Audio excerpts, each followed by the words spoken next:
एटापल्ली तालुक्यातील जारावंडी आणि सेवारी ग्रामपंचायतीमधील प्रशासकीय अनियमितता व आर्थिक व्यवहारांबाबत ग्रामस्थांनी आता निर्णायक लढा उभारण्याचा इशारा दिला आहे।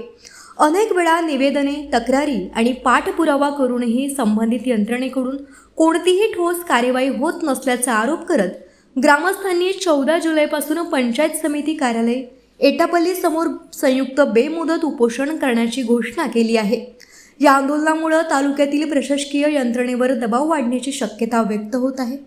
आंदोलनकर्त्यांनी सेवारी ग्रामपंचायतीच्या मागील 3 वर्षांच्या आर्थिक व्यवहारांची सखोल चौकशी, पूर्णवेळ ग्रामसेवकाची नियुक्ती तसंच जारावंडी ग्रामपंचायतीतील आर्थिक व्यवहारांची निष्पक्ष चौकशी आणि नियमित ग्रामसेवक उपलब्ध करून देण्याची ठाम मागणी केली आहे।